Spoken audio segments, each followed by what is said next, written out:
There are many ways to begin an adventure. Some begin with excitement, others begin with discovery, and some begin with three grown men running for their lives. This was one of those adventures. Ryan tore through the alien landscape as fast as his legs could carry him. B was only a few steps behind. Jonathan was somehow keeping pace with both of them. Behind them, something enormous crashed through the trees. Branches snapped, the ground shook, and then came a sound none of them expected to hear on another planet. A high-pitched, furious bark. Ryan glanced over his shoulder. He immediately regretted it. Charging after them was a creature nearly the size of an elephant. It had 4 legs, 2 enormous ears, a tiny, trembling body that seemed completely inappropriate for its size. 2 bulging eyes pointed in directions that didn't appear to agree with each other, and a mouth filled with far too many tiny, angry teeth. It looked horrifying. It looked ridiculous. And worst of all, it looked familiar. Very familiar. Because somehow, on a planet impossibly far from Earth, 3 humans were being chased by a gigantic Chihuahua. I knew it! I knew those things were from another planet! Jonathan, why do you keep talking like that? Use your normal voice. Fine! Jonathan, that's not your real voice either, weenie. Will you guys stop arguing and run? So, how exactly did 3 friends end up being chased across an alien world by a Chihuahua the size of an elephant? For that, we need to go back about 15 minutes. The moment they stepped through the wormhole, all 3 of them reacted very differently.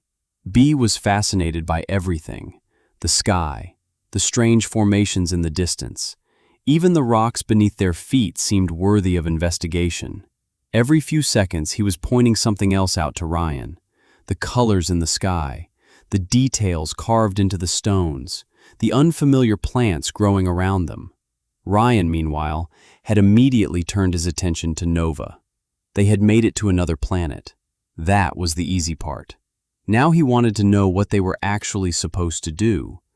Nova began guiding him through the limited information the system had provided. Their objective was still the same: explore, find resources, learn about this world, and somehow establish their first domain. While Ryan listened to Nova and B continued admiring everything around them, Jonathan had gotten bored. And when Jonathan got bored, Jonathan touched things.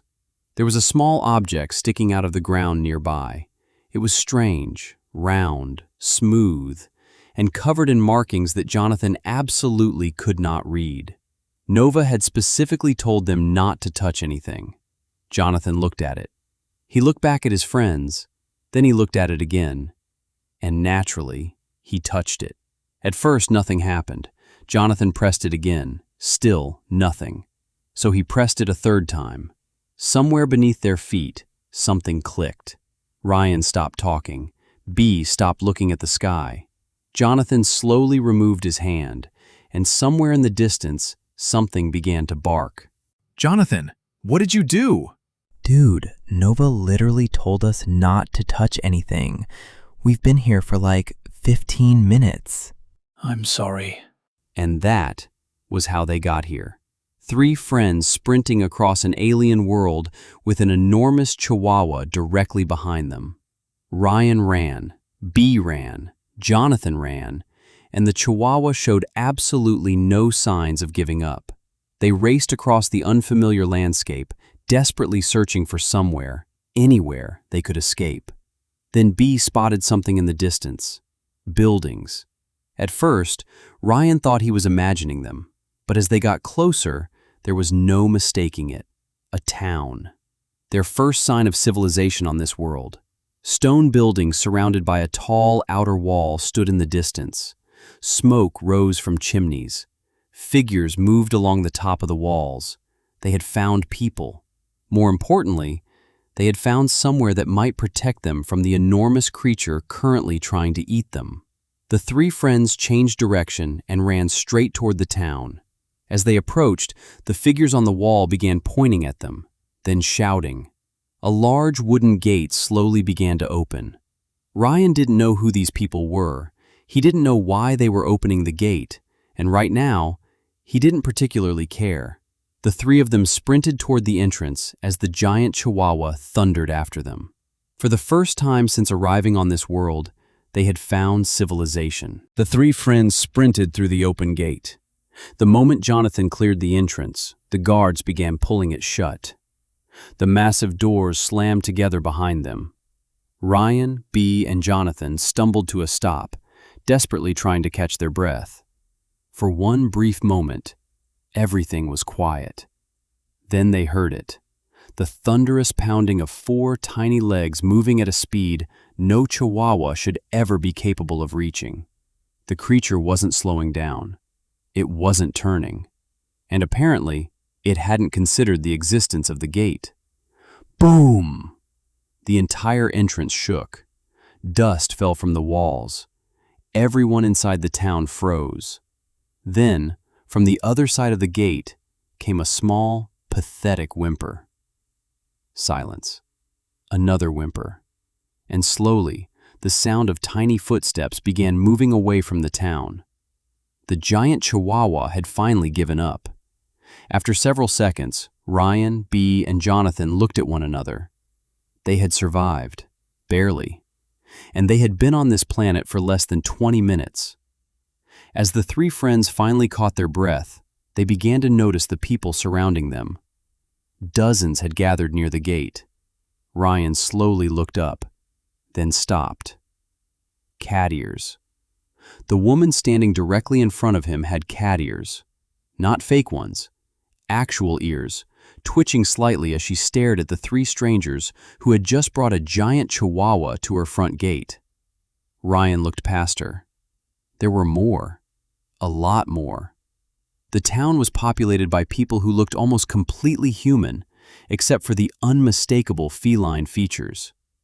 Cat ears rose from the tops of their heads. Long tails moved behind them, some flicking nervously as the crowd watched the newcomers. Many of the guards were women, dressed in worn armor and carrying spears as they cautiously surrounded the three friends. Ryan's eyes slowly moved across the crowd. Cat girl. Another cat girl. Another. He had traveled across the universe, survived a giant alien Chihuahua, and somehow he had landed on a planet full of cat girls. For perhaps the first time since this entire adventure began, Ryan was completely speechless. Oh my God. Cat girls. They're actually cat girls. Real cat girls. I knew this day would come. I have dreamed about this my entire life. All those years, all those anime, all those games. They told me it wasn't real. They told me I had to accept reality. Well, look at me now. I did it. I actually made it. This is it. This is heaven. I must have died running from that Chihuahua. That's the only explanation. Don't wake me up. Nobody touch me. Nobody say anything. Just let me have this moment. My dreams have finally come true. While Jonathan continued experiencing what he could only describe as the greatest moment of his life, the crowd suddenly began to move. The cat people stepped aside, clearing a path through the center of the street. From one of the largest buildings in the town, a woman emerged. She was taller than most of the others. Her long tail moved slowly behind her, and a pair of feline ears rose through her hair. But unlike the worn clothing and damaged armor of those around her, she was dressed in something far more regal. Fine fabric covered her shoulders, decorated with intricate patterns and small pieces of polished metal. A long cloak followed behind her as she walked. There was something about the way the others reacted to her that made one thing immediately obvious. She was important, very important. The guards lowered their weapons slightly as she passed. The townspeople bowed their heads. She walked directly toward the three strangers standing near the gate, then stopped in front of them. Her eyes moved from Bee to Jonathan, and finally settled on Ryan. For several seconds, she simply studied him. At last, the prophecy has come true. Our Saviour has arrived. The one who was foretold to come from beyond our world, to break our chains, and free our people from our oppressors. We have waited so long for you. Please, save us. Your oppressors? What are they doing to you? Look, I don't know anything about this prophecy, and I'm definitely not some kind of savior. We only got here about 20 minutes ago. But if someone is hurting your people, then yeah, we'll help. Just tell us what's happening. We'll figure something out. Thank you. You cannot know what those words mean to us. For generations, our people have been trapped on this world, watched, controlled, forbidden from ever leaving. Come with me. There is much you need to know. Kate turned and began walking toward the large building she had emerged from. Ryan, Bee, and Jonathan followed. The crowd parted as they passed. Some bowed their heads, others simply stared. A few whispered among themselves as the strangers walked by. Ryan couldn't make out every whispered conversation around him, but somehow, whenever someone spoke directly to them, the meaning came through clearly. Nova suspected the system was responsible. Whatever it had done when they arrived, it had already removed the language barrier. As they moved deeper into the town, Ryan got his first real look at the place. The streets were old. The buildings had been repaired countless times. Large sections of the outer walls looked as though they had been rebuilt after battles long forgotten. But there was something strange about the people. They didn't look helpless. Even those who weren't wearing armor moved with an unusual confidence. Some carried blades beneath their clothing. Others had scars that looked less like the wounds of frightened villagers and more like the marks of people who had survived countless fights. Ryan noticed it, but after everything he'd seen since arriving on this world, he didn't think much of it. Jonathan certainly wasn't paying attention. He was still staring at the cat ears. Eventually, Kate led them through a pair of heavy doors and into the largest building in town. Inside, a long table waited beneath the light of hanging lanterns. Kate took her place at its head. The three friends sat across from her. Now, it was time to learn exactly who they had agreed to save. For generations, our people have been prisoners on this world. We are forbidden from leaving. Ships patrol beyond our skies, ensuring that none of us can escape. They control what technology we are permitted to possess. They restrict our access to the worlds beyond this one. And whenever we have attempted to resist, they have answered with force. Long ago, our people travelled freely among the stars. We had ships. We had homes on countless worlds. We chose where we went and how we lived. Then, everything was taken from us. Those who control this world call themselves our guardians. They claim that keeping us here is necessary, that the galaxy is safer while we remain imprisoned. But we call them what they truly are, our jailers. There is a facility beyond these walls that maintains part of the barrier surrounding this world. We have tried to destroy it ourselves, but its defences are beyond anything we possess. That is why the prophecy spoke of someone from beyond our world. Someone the jailers would not expect. Someone capable of going where we cannot.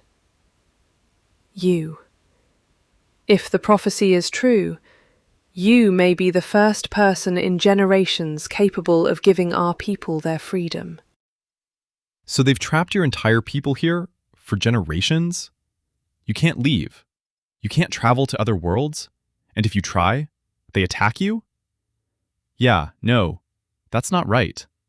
I don't care what this prophecy says, or whether I'm supposed to be some kind of chosen savior. If there's something keeping all of you trapped here, then we'll help you shut it down. Nova, figure out everything you can about this facility. If there's a way inside, we're going to find it, and we're getting these people their freedom back. Wait, Ryan, I just gained access to another section of the system's records. There's information about this planet. It appears this world was designated as some kind of detention facility. The inhabitants were brought here because of a long history of criminal activity, including assassination, bounty hunting, piracy, and… Nova, not now. We can go through the history lesson later. Right now, these people need our help. You heard Kate. They've been trapped here for generations. Whatever happened in the past, the people living here now deserve a chance to be free. Just find us a way into that facility. Ryan, I really think you should let me finish. Later, Nova. Facility first. History lesson after. The facility lies beyond the northern ridge. You will recognize it immediately. It is unlike anything else on this world. But you must be careful. The facility is heavily protected. In fact, you have already encountered one of its guardians. The creature that chased you to our gates. It was placed here to hunt down anyone who wanders too close to restricted areas, and it is far from the most dangerous thing protecting that facility. The guards will not hesitate to kill anyone who approaches. If you truly intend to help us, I can show you a path that will bring you close without being seen. Ryan, I have a very bad feeling about this. And when this goes horribly wrong, I want it remembered that I tried to warn you. Not long after, the three friends left the safety of the town behind. Following the route Kate had shown them, they made their way toward the northern ridge. Ryan walked ahead with Nova guiding him. B followed close behind, and Jonathan had been specifically reminded not to touch anything. Twice. The path eventually narrowed between two enormous walls of stone. They continued deeper until the town disappeared completely from view. Then they saw it, the facility. It stood alone in the distance, surrounded by massive walls of dark metal. Towers rose from each corner.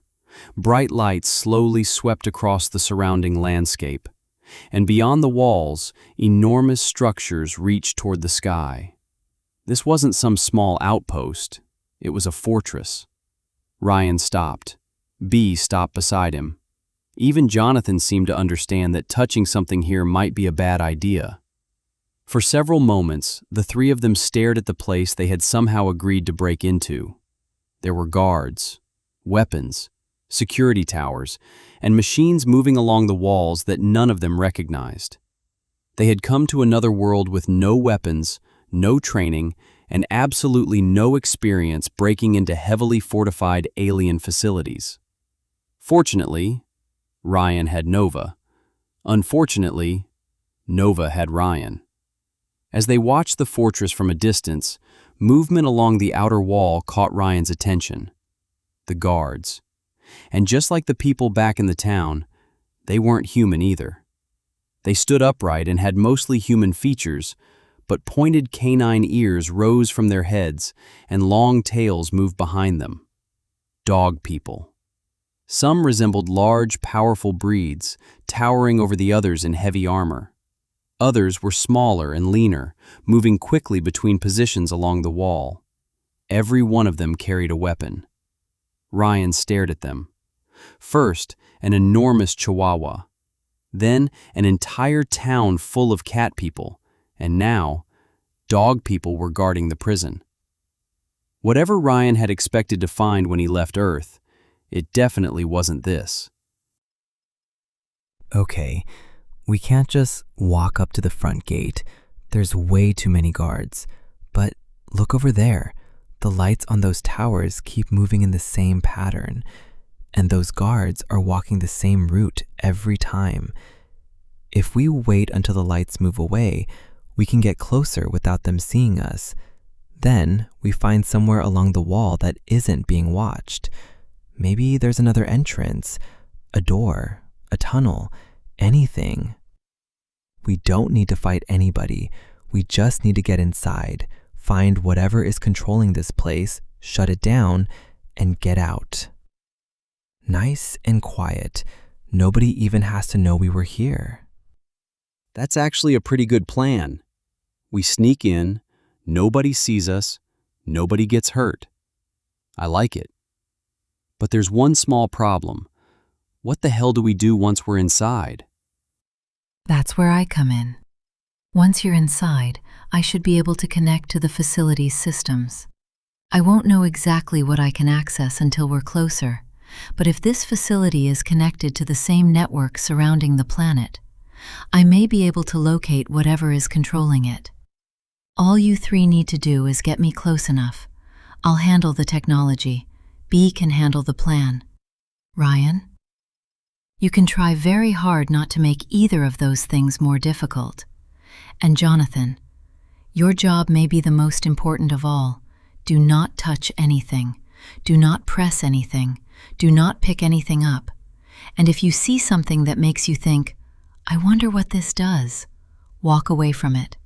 We have already been chased by one giant Chihuahua today.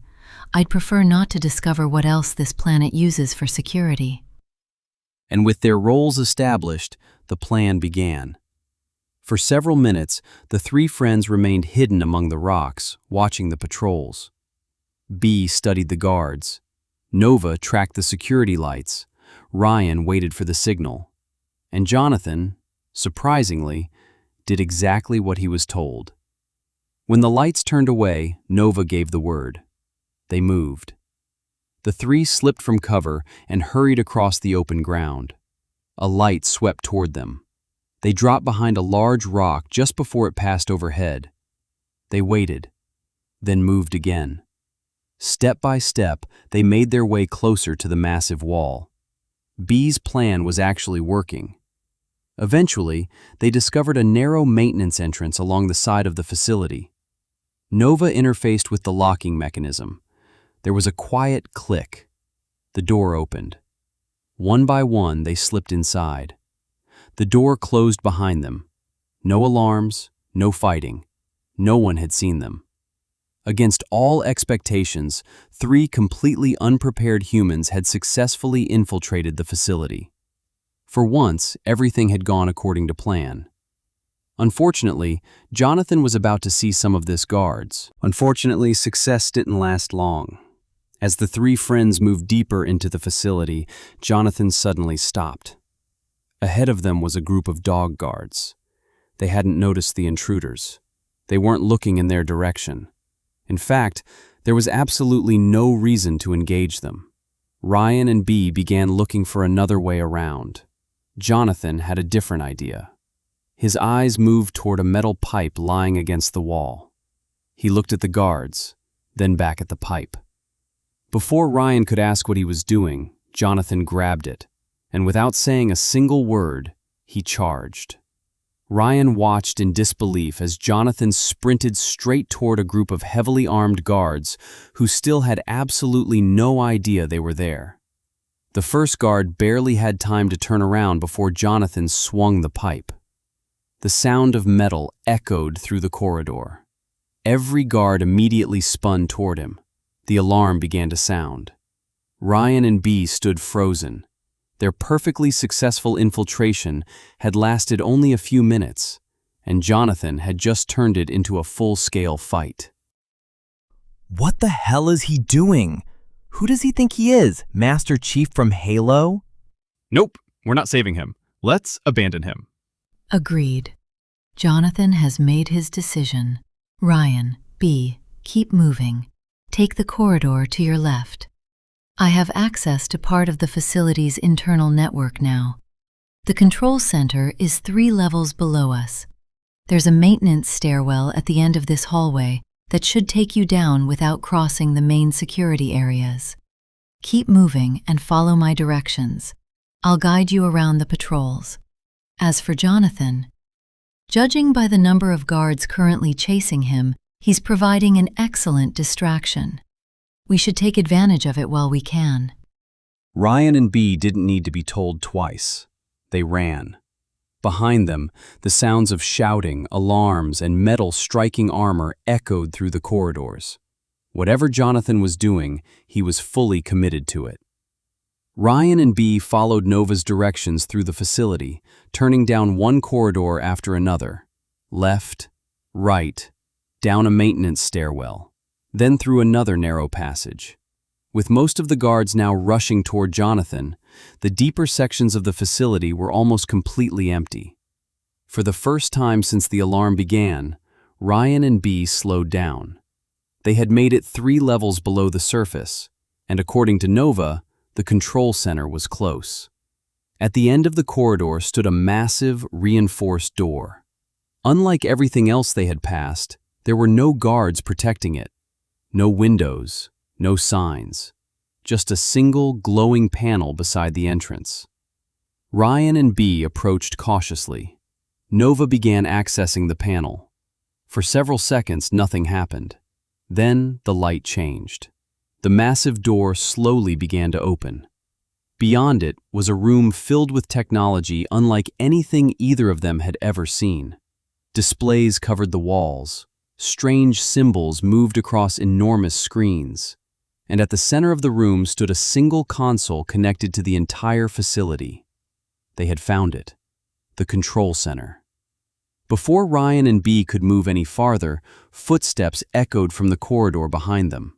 They turned. A lone dog woman stepped into view. Unlike the heavily armored guards outside, she wore lighter armor designed for speed. Canine ears rose through her long hair, and a tail moved slowly behind her. She was tall, athletic, and carried a blade at her side.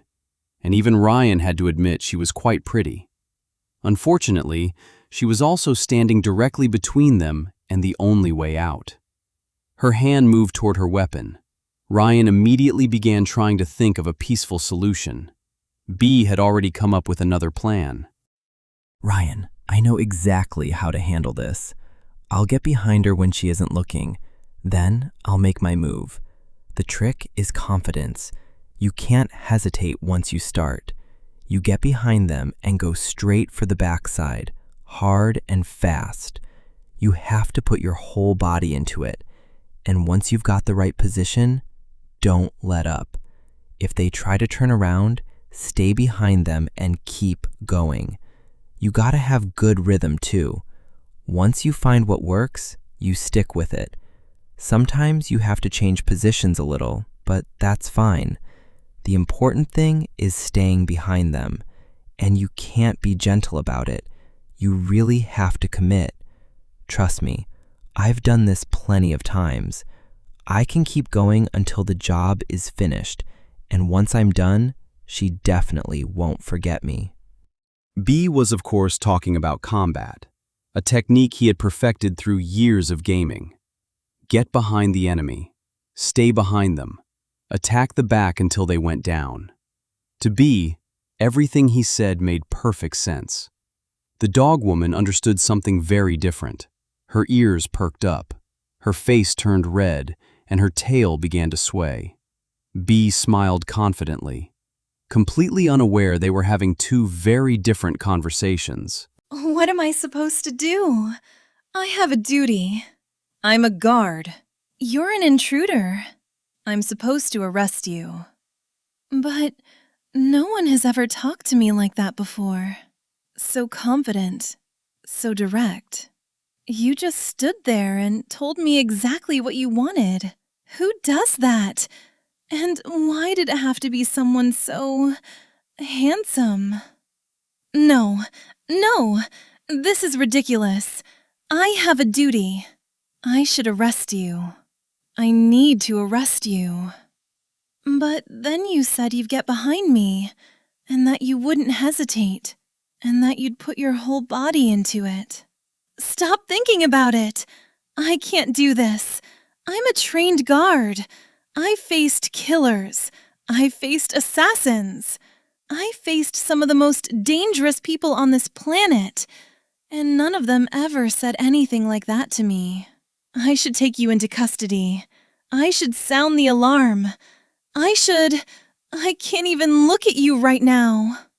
No, I need to go. I need to think. Forget this happened. And don't follow me. Unless... No, forget I said that. What was that about? I didn't even get to try my fighting technique. B, I don't think she thought you were talking about fighting. Actually, I'm pretty sure fighting was the last thing she thought you were talking about. As entertaining as that was, can we please return our attention to the giant alien control panel in front of you? Ryan, move closer to the console. I should be able to access the facility from here. Give me a moment. All right, I'm connected. There are several systems tied into this facility: security, orbital surveillance, planetary defenses, and, Ryan, I found the containment network. This is what prevents the inhabitants from leaving the planet. If I can gain full access, I should be able to shut it down. Nova went to work. One by one, the systems began shutting down. The containment network went first, then the planetary defenses, the orbital surveillance grid, the security network, and finally, the massive barrier surrounding the planet. For a moment, nothing happened. Ryan looked at B. B looked at Ryan. It had worked. Then Nova detected something, an energy spike, then another, then dozens. All across the facility, the air began to distort. Ryan stepped away from the console. A tear of light suddenly appeared in the middle of the control room, then another, and another. Portals began opening everywhere. Ryan and B watched as figures stepped through. Cat people, dozens of them, then hundreds. Some wore dark armor. Others carried weapons unlike anything Ryan had ever seen. Blades, rifles, strange pieces of alien technology. More portals opened. More cat people poured through. Some were laughing. Others were cheering. A few dropped to their knees and kissed the ground beneath them. Whatever Ryan had just done, these people had been waiting a very long time for it. And they weren't the only ones arriving. The cat people wasted no time. Within minutes, they had spread throughout the facility. The remaining dog guards barely had time to understand what was happening. Doors were forced open. Weapons were taken. Control rooms were seized. And one by one, every section of the facility fell under their control. Ryan and B could only watch. What had taken them hours of sneaking around had taken the cat people only minutes. Then something even stranger happened. They began thanking them. Cat people surrounded Ryan and B. Some bowed. Others cheered. They praised the strangers who had disabled the barrier, the outsiders who had finally given their people a way back onto the planet. Ryan tried explaining that they had only come to help. Nobody seemed interested in that distinction. To them, Ryan and his friends were heroes. Then, through all the celebration, someone casually walked into the room. Jonathan. He was covered in dust. His clothes were a mess. And somehow, he still had the metal pipe. He walked over to Ryan and B as if absolutely nothing unusual had happened. Ryan stared at him. B stared at him. Jonathan simply joined them. No explanation. No story about the guards. No indication of how he had escaped. He was just back. Before either of them could ask, several cat people entered the room. And they weren't alone. Between them was a familiar dog woman, the same guard who had encountered Ryan and B earlier. The same guard who had turned bright red after hearing B explain his fighting technique. And the same guard who had immediately run away. She had been captured. The cat people brought her forward and stopped directly in front of Ryan and B. Her eyes moved toward Ryan, then Jonathan, then finally B. Her ears immediately lowered. Her face began turning red again. B looked at her, then at Ryan. He still had absolutely no idea why she kept looking at him like that. By the ancient right of trial by combat, this dog warrior has been defeated. Her fate now belongs to the victor. Therefore, she now belongs to the one called B. He may decide what becomes of her. She will follow his command until he chooses to release her. Such is our law, such is our tradition. The judgment is final. Finally! I've been waiting for this. There are so many techniques I've been wanting to try. I didn't think I'd ever get the chance to use them all. This is gonna be awesome. The dog woman's name was Rina, and the moment Bee said the word techniques, her entire body froze. Her ears stood straight up, her tail went stiff, and her face turned a shade of red. Ryan was beginning to recognize. Rina slowly looked toward Bee. He was smiling, excited, apparently thrilled about all the things he now intended to try. At least, that was how Rina understood it. She remembered every word Bee had said earlier, getting behind her, not hesitating, putting his whole body into it, keeping a good rhythm. And now, he apparently had even more techniques. Rina lowered her head, desperately trying to hide her face. She had been captured, given to the strangest man she had ever met, and somehow, that wasn't the part making her nervous. Before anyone could say another word, the cat people suddenly fell silent. The crowd began to separate. A familiar figure entered the control room. Kate, the woman who had sent Ryan and his friends here, the woman they had believed was simply the leader of a small town. She walked through the crowd as the cat people lowered their heads before her. Then she stopped in front of Ryan and smiled. Ryan, there is something I must tell you. When we first met, I allowed you to believe I was merely the leader of that settlement. That was not entirely true. My name is Kate, and I am Queen of the 9 Lives. The people you free today are my people, not merely those who remained here. All of them. Those who came through the portals have been trying to reach this world for generations. They have searched for weaknesses in the barrier, attacked its defenses, bribed officials, infiltrated governments, stolen access codes, assassinated those who stood in their way. They never stopped searching for a way to reach me. Our lives are far longer than those of most species. You humans say that cats have 9 lives.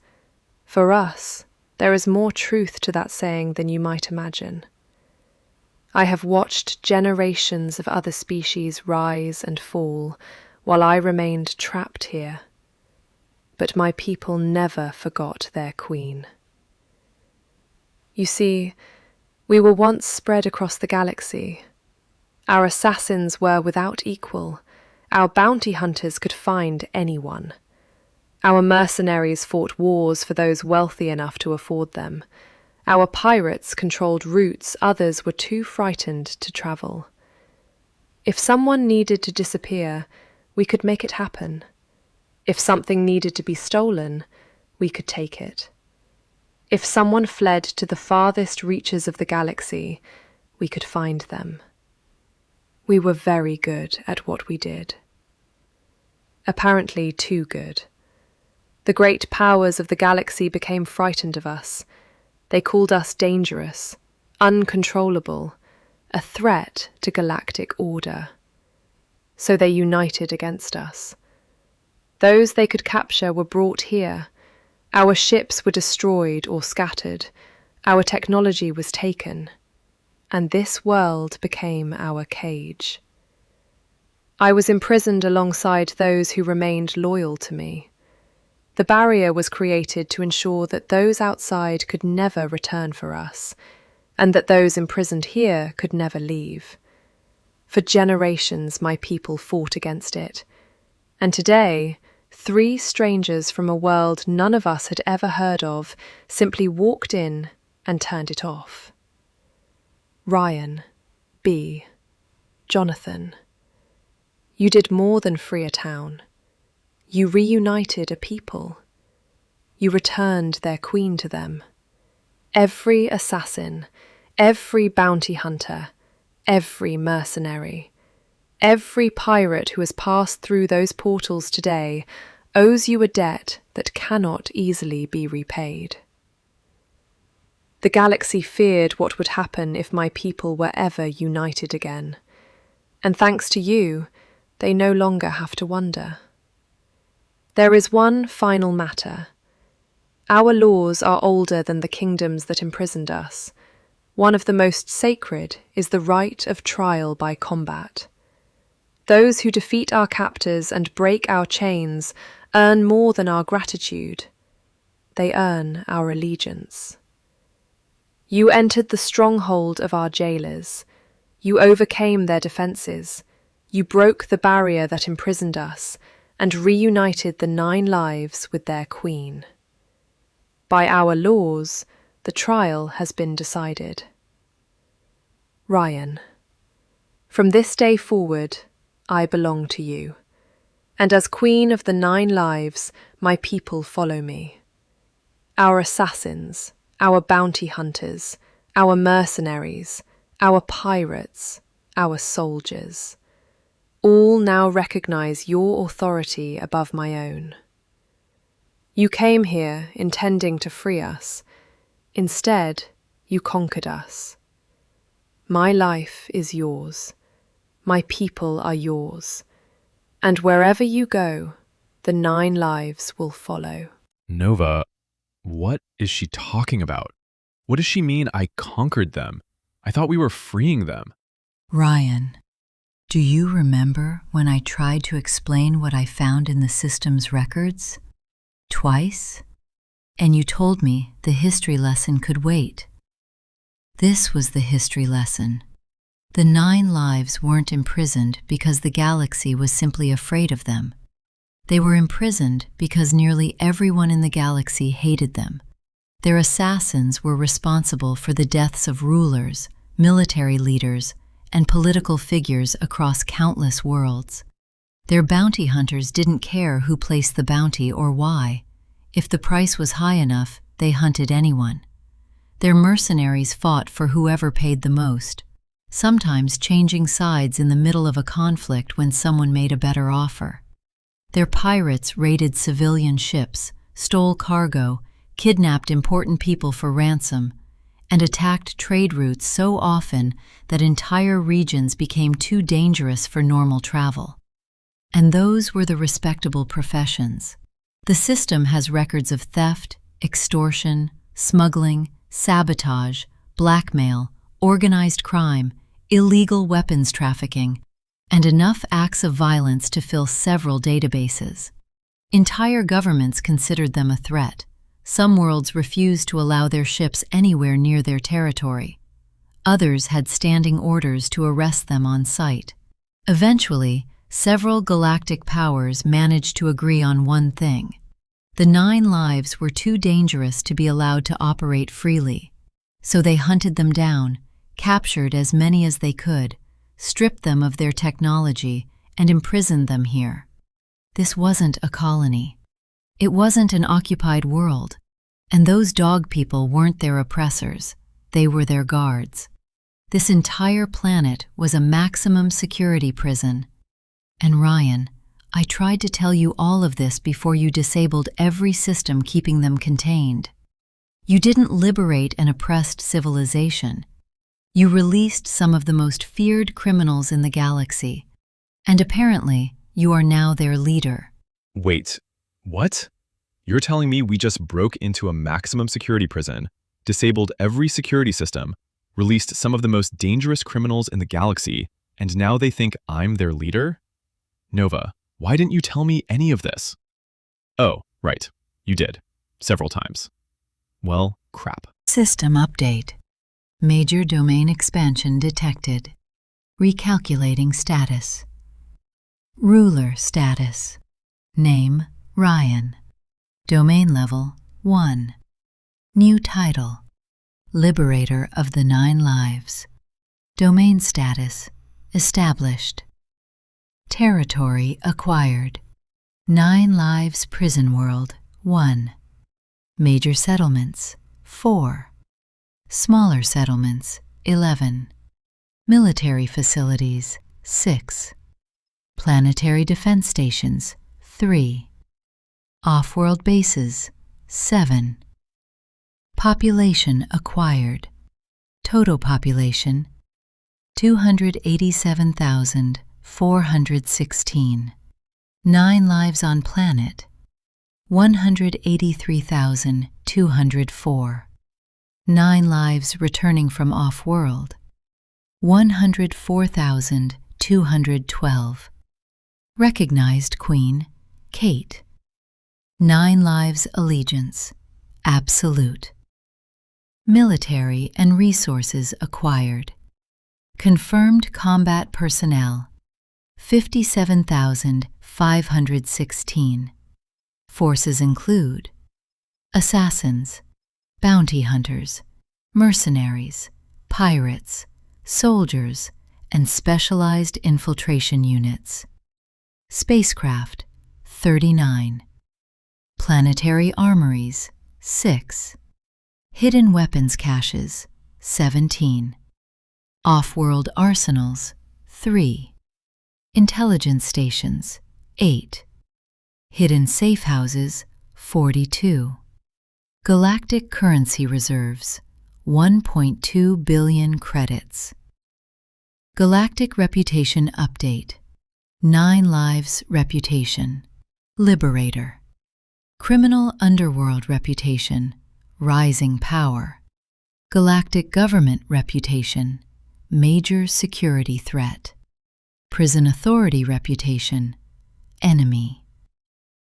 Crimes attributed to Ryan. Infiltration of a maximum security prison. Assault on prison personnel. Disabling planetary defenses. Destruction of the containment barrier. Liberation of 183,204 prisoners. Assisting wanted fugitives. Seizure of government property. Accidental conquest of a prison world. Companion update, B. Combat specialty, unconventional close-range tactics. Personal follower acquired, Rina. Rina's species, canine. Rina's former occupation, prison guard. Trial by combat status, bound to B. Rina's opinion of B, extremely interested. B's understanding of the situation, none. Companion update, Jonathan. Combat specialty, unplanned aggression. Current weapon, metal pipe. Metal pipe value, almost nothing. Confirmed guards defeated, 11. Stealth missions ruined, 1. Current tactical doctrine, push everything. System recommendation, supervision required. First domain objective, complete. New objective unlocked, expand your domain. Acquire additional worlds. Increase military strength. Establish galactic influence. System recommendation, continue expansion. For several moments after the system fell silent, Ryan, B, and Jonathan simply stood there. None of them seemed quite sure what to say. Only hours earlier, they had stepped through a wormhole with no idea what waited on the other side. Now, they were preparing to leave their first alien world. And somehow, everything had changed. Outside the facility, Kate's personal ship descended from the sky. The enormous vessel slowly lowered toward the ground as its engines shook the air around it. A ramp extended from beneath the ship. Kate walked toward it as members of the 9 lives gathered around her. Then she turned and waited for Ryan. It was time to leave. Ryan walked toward the ship. B followed beside him. Rina wasn't far behind, still occasionally glancing toward B before quickly looking away whenever he noticed. Jonathan followed last. The metal pipe rested over his shoulder as though it were now a treasured weapon he intended to carry across the galaxy. The 3 friends climbed aboard. As the ramp began to rise behind them, Ryan looked back at the world they had just changed forever. This wasn't how any of them imagined their adventure beginning. They had wanted to explore, to discover new worlds, to help people. And somehow, their very first attempt had ended with an entire prison world under Ryan's authority. The doors sealed behind them. Ryan looked at B looked at Jonathan. Jonathan looked at his metal pipe. Then the three friends exchanged the same look. Absolute horror. The engines roared to life. Kate's ship began rising into the alien sky. Their first adventure was over. But across the galaxy, word of what happened here was already beginning to spread. And somewhere out there, people were about to learn the name Ryan, the man who had freed the 9 lives. And he still didn't have his Pokémon cards.